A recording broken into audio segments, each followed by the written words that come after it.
السلام عليكم ورحمة الله وبركاته. الحمد لله نحمده ونستعينه ونستغفره ونعوذ بالله من شرور أنفسنا ومن سيئات أعمالنا. من يهده الله فلا مضل له ومن يضلله فلا هادي له، ونشهد أن لا إله إلا الله وحده لا شريك له، ونشهد أن محمدا عبده ورسوله. أما بعد فأعوذ بالله من الشيطان الرجيم. بسم الله الرحمن الرحيم.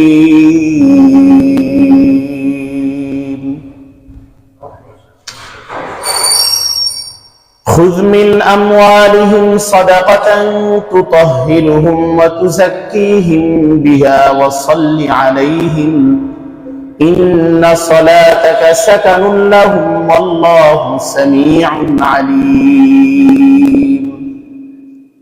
وقال رسول الله صلى الله عليه وسلم الصدقة ترد البلاء. সকলে দুরূদ ইব্রাহিম পড়ি। اللهم صل على محمد وعلى آل محمد كما صليت على إبراهيم وعلى آل إبراهيم إنك حميد مجيد.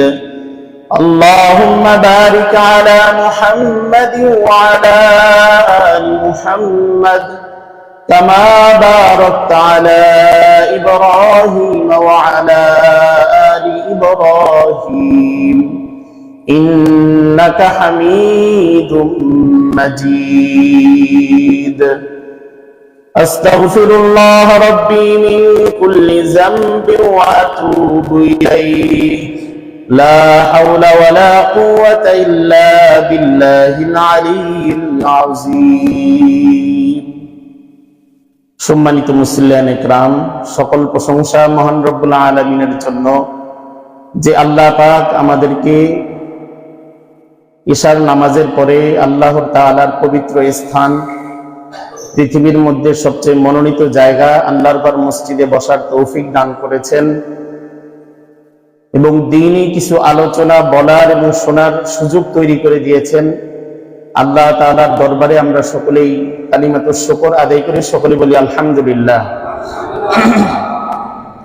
লাখ কোটি দুরূদ ও সালাম আকায়ে নামদার তাজদারে মদিনা হযরত মুহাম্মদ সাল্লাল্লাহু আলাইহি ওয়াসাল্লামের প্রতি সকলেই বলি সাল্লাল্লাহু আলাইহি ওয়াসাল্লাম।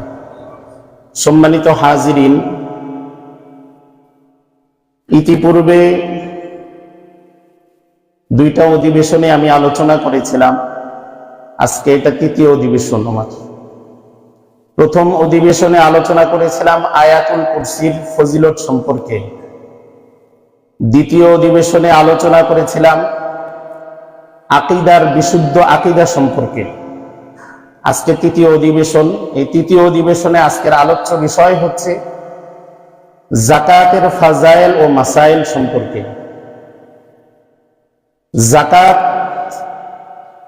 এই শব্দটা কোরআনুল কারীম, যাকাত শব্দটা কোরআনুল কারীমের 32টা জায়গায় যাকাত শব্দটা আসছে। এই যাকাত ইসলামের যে 5টা ভিত্তি, 5টা ভিত্তির মধ্যে থেকে একটা ভিত্তি হচ্ছে যাকাত। ভিত্তিটা যেরকম ভাবে আপনার ঘরের ভিতরে যেরকম ভাবে খাম লাগে, যেরকম এই পিলার ছাড়া যেরকম ভাবে বিল্ডিংটা দাঁড়ায় না, তো ঠিক ইসলামের এই ভিত্তির মধ্যে যাকাত একটা বড় একটা ভিত্তি, যেটার দ্বারা ঈমান পূর্ণাঙ্গ হয় না যদি সেটা আদায় না করি আমরা। তো সেই হিসাবে যাকাতের আলোচ্য বিষয়কে আমি কয়টা ভাগে ভাগ করছি একটু শুরুতেই বলে দিলে আপনাদের আলোচনা বুঝতে সহজ হবে। 1 নম্বর আলোচ্য বিষয় হচ্ছে যাকাতের গুরুত্ব সম্পর্কে। 2 নাম্বার যাকাত না দিলে এটার কি ক্ষতি এ সম্পর্কে। 3 নাম্বার, যাকাতের গুরুত্বপূর্ণ কিছু মাসলা মাসাইল যেগুলো আমাদের জানা দরকার। অনেক মাসলা আছে, এর মধ্যে কিছু মাসলা প্রশ্ন উত্তর আকারে আমি আলোচনা করবো ইনশাআল্লাহ। এই 3টা বিষয়ে আজকে আলোচনা আমি এইভাবে ভাগ করছি আর কি। তাহলে প্রথমে আমরা আসি যাকাতের গুরুত্ব সম্পর্কে। প্রথমে আমরা বোঝার চেষ্টা করি যাকাতটা যে ফরজ হয়েছে, ইসলামের ভিত্তি যে 5টা, সেটা আল্লাহ রাসূল সাল্লাল্লাহু আলাইহি ওয়াসাল্লাম হাদিসের মাধ্যমে আমরা জানার চেষ্টা করি। قال رسول الله صلى الله عليه وسلم بني الإسلام على 5 شهادة أن لا إله إلا الله وأن محمد رسول الله وإقام الصلاة وإيتاء الزكاة وصوم رمضان والحج। ইসলামের ভিত্তি 5টি। 1 নাম্বার, এই কথার সাক্ষ্য প্রদান করা আল্লাহ তাআলা ছাড়া কোনো মাবুদ নাই। আবার এই কথার সাক্ষ্য প্রদান করা মুহাম্মদ সাল্লাল্লাহু আলাইহি ওয়াসাল্লাম আল্লাহ তাআলার বান্দা ও রাসূল। ঈমান আনার পর প্রথম আপনার কাজ, 2 নম্বর কাজ ঈমান আনার প্রথম কাজ ইসলামের ভিত্তি। 2 নম্বর কাজ হচ্ছে আপনার নামাজ কায়েম করা, ইকামুস সালাত। 3 নম্বর কাজ যাকাত প্রদান করা, ইতা'আজ যাকাত। 4 নম্বর কাজ ওয়াসওম রমাদান, রমজান মাসে রোজা রাখা। 5 নম্বর কাজ ওয়াল হজ, বাইতুল্লাহ শরীফের হজ্জে বাইতুল্লাহর জিয়ারত করা। তাহলে এখান থেকে আমরা 5টা ভিত্তির পেয়ে গেলাম। আর আজকে আমার আলোচ্য বিষয় হচ্ছে যাকাত সম্পর্কে, এখানে আমরা পেয়ে গেছি। এই 5টা বিষয়ের ভিতরে 3টা বিষয় সকলের উপরই আপনার করা জরুরি, আর 2টা বিষয় সকলের উপর জরুরি হয় না। ওটা পরিপ্রেক্ষিতে আসে। যেমন ঈমান আনা সকল মুসলমান নরনারী সকলের উপর জরুরি। নামাজ কায়েম করা, রোজা রাখা জরুরি, আবশ্যক। যাকাত সকলের উপরে আবশ্যক হয় না। শরীফের হজ, এইটাও সকলের উপর কি হয় না, আবশ্যক হয় না। ক্ষেত্র বিশেষ কিছু মানুষের উপর যাকাতটা আসে, ক্ষেত্র বিশেষ কিছু মানুষের উপর বাইতুল্লাহ শরীফের হজটা হয়। তাহলে মূল কথা আমরা জানতে পারলাম 3টা বিষয় সকলের উপরে জরুরি, আর 2টা বিষয় আমরা কিছু মানুষের উপর আবশ্যক হয় আল্লাহ তাআলার পক্ষ থেকে।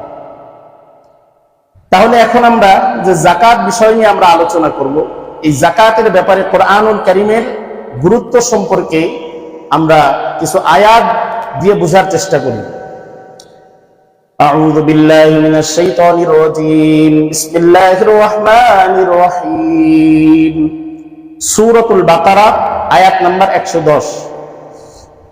ওয়া আকিমুস সালাতা ওয়া আতুজ যাকাহ ওয়া মা তুকদ্দিমু লিআনফুসিকুম মিন খাইরিন তাজিদুহু ইনদাল্লাহ ইন্নাল্লাহা বিমা তা'মালুনা বাসীর। ওয়া আকিমুস সালাতা ওয়া আতুজ যাকাহ, তোমরা নামাজ কায়েম করো, ওয়া আতুজ যাকাহ, এবং যাকাত প্রদান করো। ওয়া মা তুকদ্দিমু লিআনফুসিকুম মিন খাইরিন তাজিদুহু ইনদাল্লাহ, যে ভালো কাজগুলো তোমরা আল্লাহ তাআলার কাছে আগে পাঠায়া দিবা, সেটা আল্লাহ তাআলার কাছে তাজিদুহু ইনদাল্লাহ, আল্লাহ তাআলার কাছে তোমরা পাইবা। ইন্নাল্লাহা বিমা তা'মালুনা বাসীর, নিশ্চয়ই মহান রব্বুল আলামিন তোমরা যে আমলগুলো করতেছো সবগুলোই তিনি ভালোভাবে দেখেন, সবগুলোই তিনি ভালোভাবে দেখেন। তাহলে এখানে আমরা বুঝতে পারলাম কি, নামাজ, যাকাত, কোরআনুল কারীমের ভিতরে বিভিন্ন জায়গায় আপনার আয়াত আমি আনবো ইনশাআল্লাহ। বিভিন্ন জায়গায় যেখানে নামাজের কথা সেখানে যাকাতের কথা। এই সূরাতুল বাকারা আপনার যে আয়াতটা এখন তেলাওয়াত করলাম, এটার ভিতরেও প্রথমে নামাজের কথা আসছে, এরপরে যাকাতের কথা আসছে। এরপরে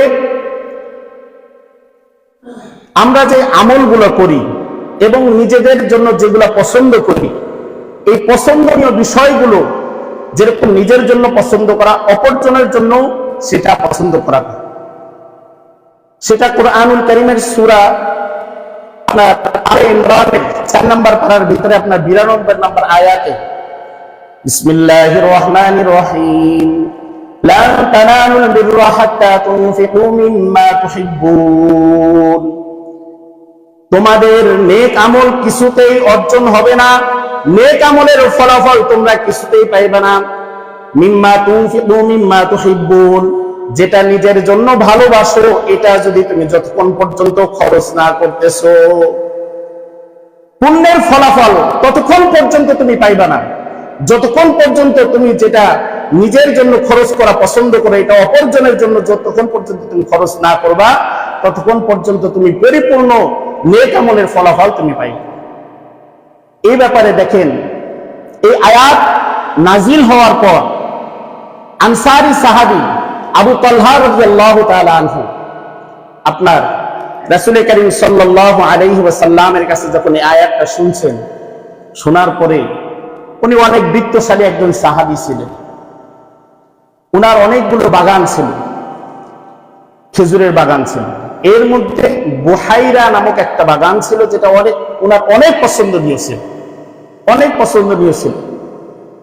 তখন যখন চিন্তা করছেন যে যা মহাব্বত করো তোমার পুণ্য ততক্ষণ পর্যন্ত আল্লাহর দরবারে কবুল হবে না যতক্ষণ পর্যন্ত যে জিনিসে তুমি বেশি মহাব্বত করো ওইটা তুমি দান সদকা যত না করো ততক্ষণ পর্যন্ত তোমার আমলগুলো কবুল হবে না। তখন তিনি আল্লাহর রাসূল সাল্লাল্লাহু আলাইহি ওয়াসাল্লাম দরবারে এসেছেন, ইয়া রাসূলুল্লাহ, আমার যে ওই বুহাইরা নামক যে বাগানটা আছে ওটা আপনার কাছে আমি দান করে দিলাম, আপনি যেখানে মনে চায় সেখানে এটা খরচ করুন। সুবহানাল্লাহ, কেমন ছিল, অনেক পছন্দ করতেন ওই বাগানটা। আল্লাহ রাসূল সাল্লাল্লাহু আলাইহি ওয়াসাল্লাম যখন মসজিদে নববী থেকে বের হইতেন, বের হওয়ার সাথে সাথে আপনার সেই বাগানে বসতেন, যাইতেন, হাওয়া বাতাস খাইতেন, পানি খাইতেন ঝর্ণার। তখন আল্লাহ রাসূল সাল্লাল্লাহু আলাইহি ওয়াসাল্লাম বাহ বাহ, শাবাশ, মারহাবা। তখন আল্লাহ রাসূল সাল্লাল্লাহু আলাইহি ওয়াসাল্লাম বললেন, হে আবু তালহা, তুমি তোমার এই বাগানটা, তোমার এই প্রিয় বাগানটা তোমার আত্মীয় স্বজন এবং তোমার পাড়া প্রতিবেশী যারা আছে তাদের জন্য তুমি এটা খরচ।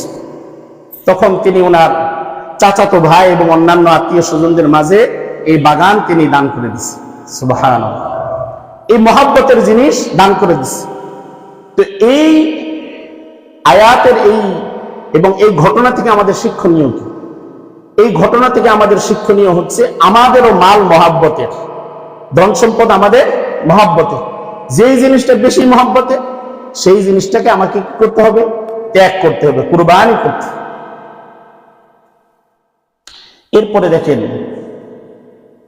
এই যাকাতের বিষয়ে কোরআনুল কারীমের ভিতরে আল্লাহ তাআলা ঘোষণা করতেছেন সূরা তাওবার 103 নম্বর আয়াতে। এটার গুরুত্ব বুঝাইতে যায়। বিসমিল্লাহির রহমানির রহিম, খুয মিন আমওয়ালিহিম সাদাকাতান তুতাহহিরুহুম, খুয মিন আমওয়ালিহিম সাদাকাতান তুতাহহিরুহুম, হে নবী, আপনি আপনার উম্মতের সম্পদ থেকে আপনি যাকাত গ্রহণ করেন। খুয মিন আমওয়ালিহিম সাদাকাতান, কেন যাকাত গ্রহণ করবেন? তুতাহহিরুহুম, তাদেরকে পবিত্র করার জন্য, ওয়া তুযাক্কিহিম, এবং তাদেরকে পরিশুদ্ধ করার জন্য। কি করার জন্য? পবিত্র করার জন্য এবং তাদেরকে পরিশুদ্ধ করার জন্য। ওয়াসাল্লি আলাইহিম, এবং তাদের জন্য আপনি হাত তুলে দোয়া করেন, তাদের জন্য হাত তুলে দোয়া করেন। ইন্না সালাতাকা সাকানুল লাহুম, নিশ্চয়ই আপনার দোয়া তাদের জন্য শান্তির কারণ। সুবহান, নিশ্চয়ই আপনার দোয়া তাদের জন্য শান্তির কারণ। ওয়াল্লাহু সামিউন আলীম, আল্লাহ তাআলা সর্বশ্রোতা এবং তিনি সর্বজ্ঞানী। এখান থেকে বোঝা গেল যে আপনি যাকাত করেন, কেন যাকাত দেওয়ার ফায়দা কি? যে এটার দ্বারা তার ভিতরে যে গুনাহের যে কুলসিত আছে, তার মালের ভিতরে যে দোষ ত্রুটিগুলো আছে, এই যাকাত নেওয়ার মাধ্যমে সেগুলো দূর হয়ে যাবে।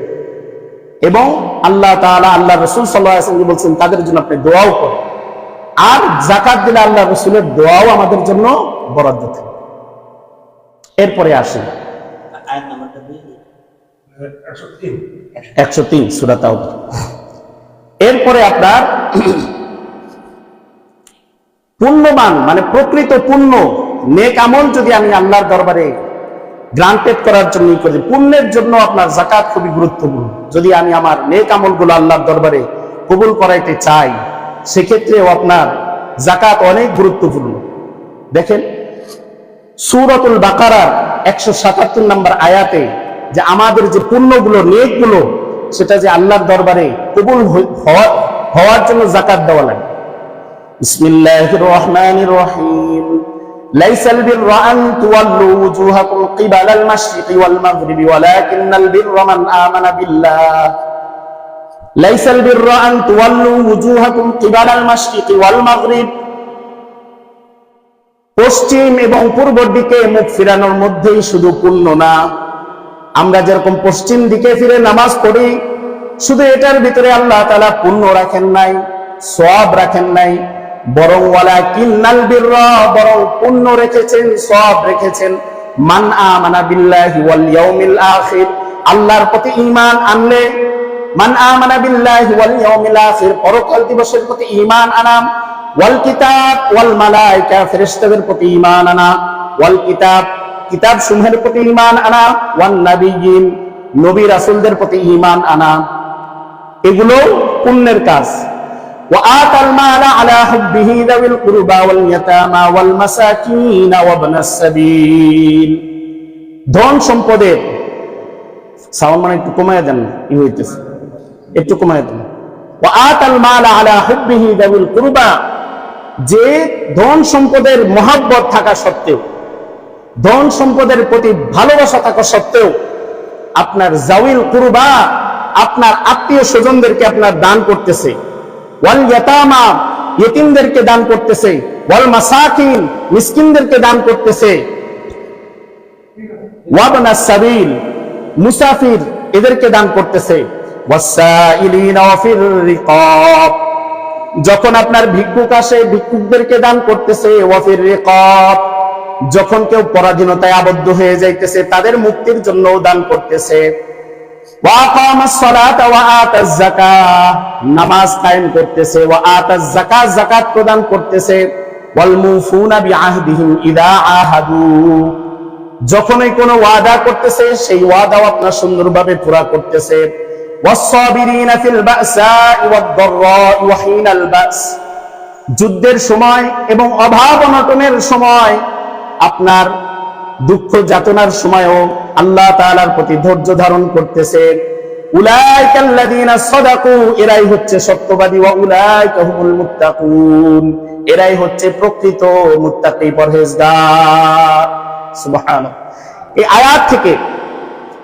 আয়াত থেকে আমরা বুঝতে পারলাম যে শুধু আপনার পূর্ব পশ্চিমে আপনার ই করাটাই শুধু পুণ্য না, বরং আল্লাহর প্রতি ঈমান আনা, রাসূলদের প্রতি ঈমান আনা এবং কিতাব সমূহের প্রতি ঈমান আনা। আর পরবর্তীতে আপনার বলছে যে নিজের দান সদকাকে আপনার মিসকিনদের প্রতি দেওয়া, আপনার অভাবগ্রস্তদের প্রতি দেওয়া, আত্মীয় স্বজনদেরকে দেওয়া, এটাও একটা পুণ্যের কাজ। তাহলে পুণ্যের কাজের ভিতরে যাকাতও একটা বিষয়, আপনার পুণ্য। এরপরে আসেন ঈমানদারদের প্রকৃত বন্ধু কারা? নামাজ কায়েম করে যারা, যাকাত প্রদান করে যারা, তারাই হচ্ছে ঈমানদারদের প্রকৃত বন্ধু। দলিল 6 নম্বর পারার সূরা মায়দার 55 নম্বর আয়াত। বিসমিল্লাহির রহমানির রহিম। ইন্নামা ওয়ালিয়্যুকুমুল্লাহু ওয়া রাসূলুহু ওয়াল্লাযীনা আমানুল্লাযীনা ইউকিমুনাস সালাতা ওয়া ইউতুনাজ যাকাতা ওয়া হুম রাকিউন। বন্ধু তো কেবল আল্লাহ। ইন্নামা ওয়ালিয়্যুকুমুল্লাহ, বন্ধু আমাদের কে বলেন? আল্লাহ। ওয়া রাসূলু, বন্ধু তো কেবল আল্লাহ এবং তার রাসূল। ইন্নামা ওয়ালিয়্যুকুমুল্লাহু ওয়া রাসূলুহু ওয়াল্লাযীনা আমানুল্লাযীনা ইউকিমুনাস সালাহ, এবং ওই সকল ঈমানদার যারা নামাজ কায়েম করে, ওয়া ইউতুনাজ যাকাত, এবং যাকাত প্রদান করে, ওয়া হুম রাকিউন, এবং তারা বিনয়ী। তাহলে ঈমানদারদের বন্ধু কারা? 1 নম্বরে আল্লাহ, 2 নম্বরে রাসূল, 3 নম্বরে ওই সকল ঈমানদার যারা নামাজ কায়েম করে এবং যাকাত প্রদান করে। তাহলে বোঝা গেল যারা নামাজ কায়েম করতেছে, যাকাত দিতেছে না, তারা কিন্তু ঈমানদার এর বন্ধু হতে পারে না। এই আয়াত দ্বারা বোঝা গেল। এরপরে আসেন সৎকর্মশীল কারা? নামাজ কায়েম করে যারা, যাকাত প্রদান করে যারা, তারা হচ্ছে সৎকর্মশীল। দলিল 21 নম্বর পারা সূরা লুকমানের 3 এবং 4 নম্বর আয়াত। বিসমিল্লাহির রহমানির রহিম হুদাও ওয়া রাহমাতাল লিল মুহসিনিন الذين يقيمون الصلاة ويؤتون الزكاة وهم بالآخرة هم يوقنون هدى ورحمة للمحسنين হেদায়েত ও রহমত ওই সকল সৎকর্মশীলদের জন্য আল্লাযীনা ইউকিমুনাস সালাহ যারা নামাজ কায়েম করে ওয়া ইউতুনাজ যাকাত যারা যাকাত প্রদান করে ওয়া হুম বিল আখিরাতি হুম ইউকিনুন এবং যারা পরকালের প্রতি বিশ্বাস রাখে। তাহলে সৎকর্মশীল কারা? নামাজ কায়েম করে যারা, যাকাত দেয় যারা। আমরা এটাও বুঝতে পারলাম। মসজিদ আবাদকারী কারা? মসজিদ যে আপনার যারা কমিটি থাকে, এই কমিটির মধ্যে মসজিদ আবাদ করবে কারা? নামাজ পড়ে যারা, যাকাত প্রদান করে যারা, তারাই হচ্ছে মসজিদের আবাদকারী। দলিল সূরা তাওবা 10 নম্বর পারার সূরা তাওবার ভিতরে 18 নম্বর আয়াত। 18 নম্বর আয়াত বিসমিল্লাহির রহমানির রহিম ইন্নামা ইয়া'মুরু মাসাজিদাল্লাহ মান আমানা বিল্লাহি ওয়াল ইয়াউমিল আখির ওয়া আকামাস সালাতা ওয়া আতাজ যাকাতা ওয়া লাম ইয়াখশা ইল্লাল্লাহ। ইন্নামা ইয়া'মুরু মাসাজিদাল্লাহ, আল্লাহর মসজিদগুলো আবাদ করবে তারা ঈমান এনেছে আল্লাহর প্রতি যারা, পরকালের প্রতি যারা ঈমান এনেছে তারা মসজিদ আবাদ করবে। ওয়া আকামাস সালাহ যারা নামাজ কায়েম করেছে, ওয়া আতাজ যাকাত যারা যাকাত প্রদান করেছে তারাই মসজিদ আবাদ করবে। ওয়ালাম ইয়াখশা ইল্লাল্লাহ, আল্লাহ তাআলা ছাড়া অন্য কাউকে তারা ভয় করে না। তাহলে মসজিদ যারা আবাদ করবে তাদেরও গুণ লাগবে কি? নামাজ পড়া লাগবে, যাকাতও দেওয়া। এরপরে আসেন যারা আপনার হেদায়েত কারা পাবে? কোরআনের হেদায়েত কাদের জন্য? নামাজ কায়েম করে যারা, যাকাত প্রদান করে যারা, তাদের জন্য কোরআনটা হেদায়েত। দলিল সূরা নামলের 3 নম্বর আয়াত, 3 এবং 4 নম্বর আয়াত। বিসমিল্লাহির রহমানির রহিম হুদাও ওয়া বুশরা লিল মুমিনিন আল্লাযীনা ইউকিমুনাস সালাতা ওয়া ইউতুনাজ যাকাতা ওয়া হুম বিল আখিরাতি হুম ইউকিনুন। হুদাও ওয়া বুশরা লিল মুমিনিন, ঈমানদারদের জন্য হেদায়েত এবং সুসংবাদ। ঈমানদারদের জন্য হেদায়েত এবং সুসংবাদ কাদের জন্য? ওই সকল ঈমানদারদের জন্য যারা আল্লাযীনা ইউকিমুনাস সালাহ, যারা নামাজ কায়েম করে, ওয়া ইউতুনাজ যাকাত যারা যাকাত প্রদান করে, ওয়া হুম বিল আখিরাতি হুম ইউকিনুন এবং পরকালের প্রতি পরিপূর্ণ আস্থা রাখে। তাহলে আপনার হেদায়েত পাওয়ার জন্য, কোরআনের হেদায়েত পাওয়ার জন্য কি করা লাগবে? যাকাত দেওয়া লাগবে, নামাজ কায়েম করা লাগবে। দেশের ক্ষমতায় বসলে কি করণীয়? আমাকে আপনাকে দেশের প্রেসিডেন্ট বানানো হলো, সেক্ষেত্রে আপনাদের কি করণীয়? হচ্ছে সেক্ষেত্রেও একজন ঈমানদারের করণীয় হচ্ছে সে কি করবে? নামাজ কায়েম করবে, যাকাত প্রতিষ্ঠা করবে। দলিল সূরা হজ, সূরা হজের 41 নম্বর আয়াত। বিসমিল্লাহির রহমানির রহিম আল্লাযীনা ইম্মাক্কান্নাহুম ফিল আরদি আকামুস সালাহ ওয়া আতুজ যাকাতা ওয়া আমারু বিল মা'রুফি ওয়া নাহাউ আনিল মুনকার ওয়ালিল্লাহি আকিবাতুল উমুর।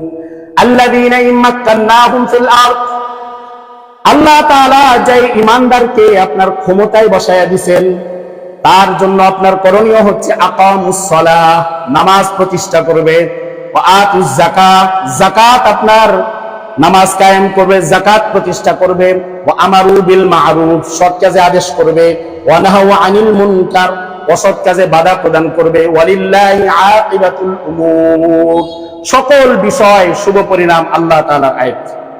তাহলে বোঝা গেল কি যে একজন ঈমানদার যখন ক্ষমতায় বসবে তখন তার করণীয় কি? সে নামাজ কায়েম করবে, যাকাত প্রতিষ্ঠা করবে। তাহলে বোঝা গেল কি এই ক্ষমতায় বসাতে হবে একজন ঈমানদার ব্যক্তিকে, যে আপনার সুন্দরভাবে নামাজ কায়েম করবে, পরিপূর্ণ ইসলামের জ্ঞান যে রাখে, ওইরকম একজন রাষ্ট্রের মানুষকে আপনার কি করতে হবে?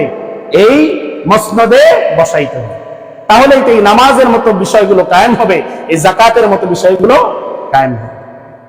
এরপরে আপনার কোন অমুসলিম তার সাথে, কারণ মুসলমানের বন্ধুত্ব হয়, অমুসলিম যখন এইমাত্র মুসলমান হয়েছে এইমাত্র মুসলমান হয়েছে, সেক্ষেত্রে ভ্রাতৃত্ব বন্ধনের ক্ষেত্রেও যাকাতটা জরুরি। দলিল আপনার সূরা তাওবার 11 নম্বর আয়াত, ফাইন তাবু ওয়া আকামুস সালাতা ওয়া আতুজ যাকাতা ওয়া ইখওয়ানুকুম ফিদ্দীন। ফাইন তাবু, যে মুসলিম ভাই অনুতপ্ত হয়ে লজ্জিত হয়ে আল্লাহ তাআলার কাছে তওবা করে আপনার ইসলাম ধর্ম গ্রহণ করছে, এরপরে আকামুস সালাহ নামাজ কায়েম করেছে, ওয়া আতুজ যাকাত যাকাত প্রদান করেছে, ফা ইখওয়ানুকুম ফিদ্দীন, সেই হচ্ছে দ্বীনি ভাই। সেই কি? দ্বীনি ভাই। তাহলে দেখেন এই ধর্মীয় অঙ্গনের মধ্যে আপনার ভ্রাতৃত্ব বন্ধনের ক্ষেত্রে নামাজ এবং যাকাতের কত গুরুত্ব দেওয়া হয়েছে। নামাজ এবং যাকাত যদি কায়েম করে তাহলেই সে ভ্রাতৃত্ব, সে আপনার ভাই। ধর্মের মৌলিক বিধানের ক্ষেত্রেও আপনার যাকাতকে গুরুত্ব দেওয়া হয়েছে। দলিল সূরা বাইয়িনা 5 নম্বর আয়াত 30 নম্বর পারা, ওয়ামা উমিরু ইল্লা লিয়াবুদুল্লাহা মুখলিসিনা লাহুদ্দীন, তাদেরকে আদেশ করা হয়েছে যেন তারা লিয়াবুদুল্লাহা মুখলিসিনা লাহুদ্দীন, আল্লাহ তাআলার ইবাদত যেন তারা ইখলাসের সাথে আল্লাহ তাআলার সন্তুষ্টি অর্জনের জন্যই যেন তারা করে। হুনাফা ওয়া ইউকিমুস সালাহ ওয়া ইউতুজ যাকাত ওয়া যালিকা দীনুল কাইয়্যিমা। হুনাফা ওয়া ইউকিমুস সালাহ, তাদের করণীয় হচ্ছে তারা নামাজ কায়েম করবে, যাকাত প্রদান করবে, ওয়া যালিকা দীনুল কাইয়্যিমা, এটাই হচ্ছে দ্বীনের মৌলিক বিষয়। তাহলে দেখেন কতগুলা বিষয়ের ভিতরে আপনার পুণ্যের ক্ষেত্রেও আপনার যাকাত গুরুত্বপূর্ণ, আপনার ইমানদারের বন্ধু কারা সেক্ষেত্রেও যাকাত গুরুত্বপূর্ণ, এরপরে সৎ কর্মশীল কারা সেক্ষেত্রেও যাকাত গুরুত্বপূর্ণ, মসজিদের আবাদ করবে কারা সেক্ষেত্রেও যাকাত গুরুত্বপূর্ণ, এরপরে কোরআন যে হেদায়েত এটা কাদের জন্য সেক্ষেত্রেও যাকাত গুরুত্বপূর্ণ, এরপরে আপনার দেশের ক্ষমতায় যে বসবে সেক্ষেত্রেও যাকাত গুরুত্বপূর্ণ, এরপরে আপনার ধর্মের যে মৌলিক বিষয় সেক্ষেত্রেও যাকাত গুরুত্বপূর্ণ। তো এই যাকাতকে আপনি ছোট করে দেখার তো কোনো আপনার প্রশ্নই আসে। এটা ছিল যাকাতের